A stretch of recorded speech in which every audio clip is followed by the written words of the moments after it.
uma terceira vez para 40, e uma quarta vez para 30, e uma quinta vez para 20, e uma sexta vez para 10. E Deus continuou abaixando com Abraão. Ou eu deveria dizer, Deus subiu em graça. E Abraão não encontrou 10 justos. Mas Deus disse a Abraão, me ache 2 pessoas em Sodoma, 2 pessoas em Gomorra, 2 pessoas em Zeboim, 2 pessoas em Bela e 2 pessoas em Zoar, e eu pouparei todas as cidades, porque eu prefiro salvar do que destruir. Meus amados irmãos, me escute em nome de Jesus. Há uma determinação quando o assunto é salvação. Deus tem uma cabeça dura quando o assunto é salvar. Mas muitas vezes Deus se encontra colidindo com a dureza da nossa servir e a nossa determinação em se perder. Deus quer salvar. Nós queremos as coisas da carne.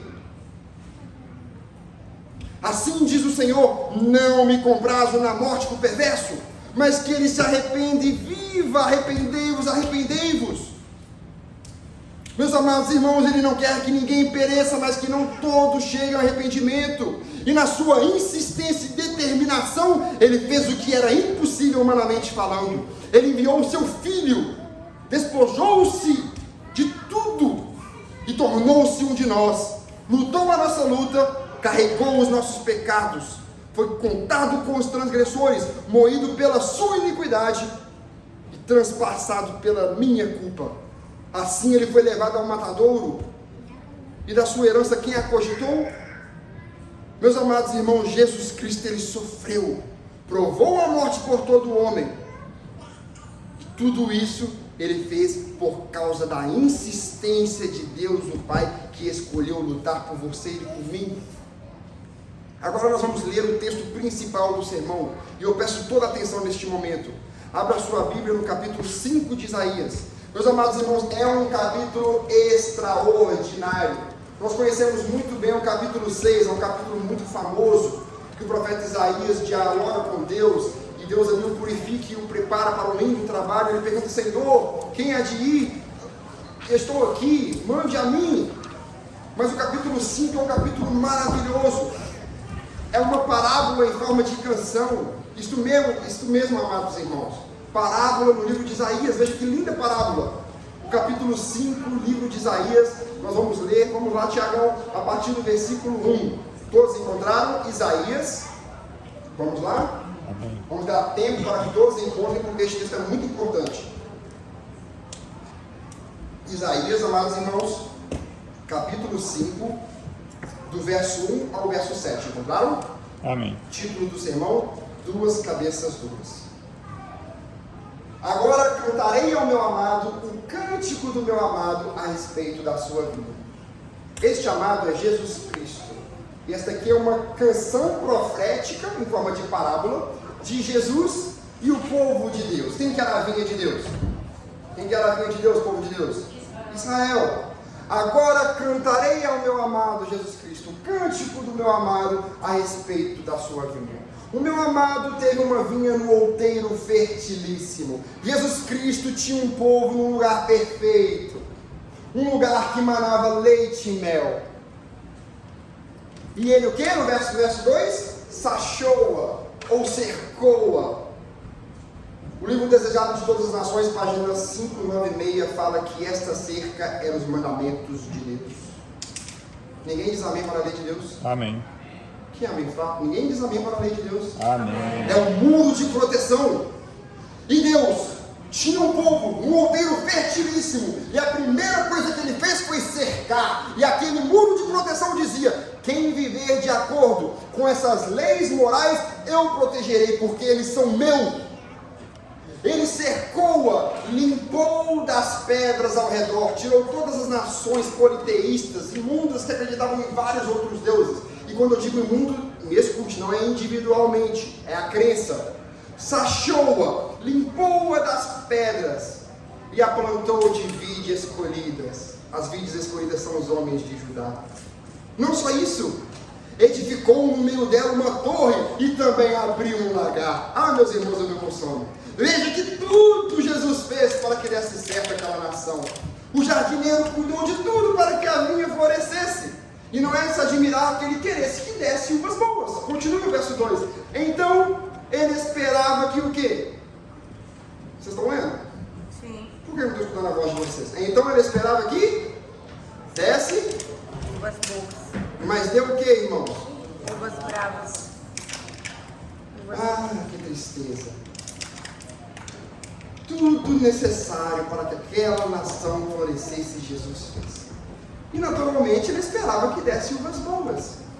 Mas infelizmente deu uvas bravas. E a condição de espera de Jesus não era baseada em quem era o povo, e sim baseado no que ele ofereceu. Se eu te dou uma limusine com tanque cheio, sim ou não? Com uma escolta policial, se eu controlo o tempo e te digo, Cristiano, ó, vá para a igreja no sábado, eu naturalmente sentarei aqui, olharei para aquela porta e estarei esperando o Cristiano ir para a igreja no sábado, porque eu providenciei todas as condições para que ele pudesse ter uma vinda para a igreja. E ele esperou que desse uvas boas, mas deu uvas bravas. Meus amados irmãos, essa aplicação ela deve ser também individual, e a White fala sobre isso. Deus colocou a SDA Church, Brazilian Church of Palmyra, num lugar, num país que permite a liberdade religiosa. Deus mandou pessoas com currículos, diplomas, mandou pessoas com poderes econômicos, inteligências e dons espirituais. É totalmente natural que Deus olhe para essa igreja e espere que dê bons frutos. Deus te trouxe para esse país, te deu condição de ter uma boa vida espiritual, mandou o Espírito Santo para te convencer do seu pecado, do juízo, da justiça. Você batizou na igreja de Deus, e Deus quer que você dê uvas boas. Deus quer que você produza bons frutos. Ele esperava que desse uvas boas, mas deu uvas bravas. Verso 3. Agora, pois, ó moradores de Jerusalém e homens de Judá, veja como Deus é humilde. Julgai, te peço, entre mim e a minha vinha. Esse verso agora é surreal. Meus amados irmãos, prestem atenção no verso 3. Olha, não cabe no escopo mental, não dá para compreender.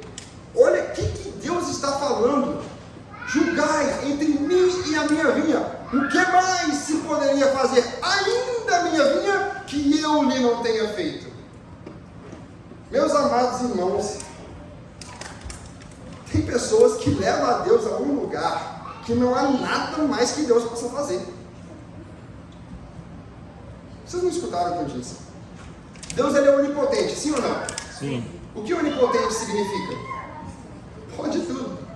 E mesmo assim, veja essa condição, a imbecilidade, a burrice de uma pessoa ou uma nação levar um Deus todo-poderoso a um lugar que ele não possa fazer nada, embora ele seja onipotente. Então a pergunta de Deus é muito legítima. Julgai-vos, peço, entre mim e a minha vinha.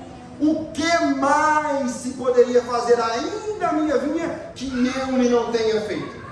E como, esperando eu que desse uvas boas, veio a dar uvas amargas e bravas. Meus amados irmãos, Deus, ele fez tudo para abençoar aquela nação, e ele só recebeu em troca uvas bravas.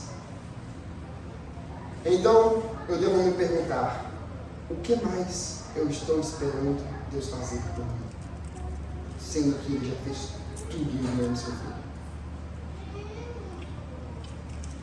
Escuta essas palavras encorajadoras do Espírito de Profecia, que está no livro Cristo Triunfante, página 122, parágrafo 1. Repetindo, Cristo Triunfante, página 122, parágrafo 1. E a menos que um homem, para a sua ruína eterna, resista ao Espírito Santo, enquanto houver esperança, será guardado por seres celestiais. Meus amados irmãos, Deus, ele é muito insistente. O que mais se poderia ter feito? Deus, ele é muito insistente. E a menos que o ser humano, para a sua ruína eterna, resista ao Espírito Santo enquanto houver esperança, será guardado por seres celestiais.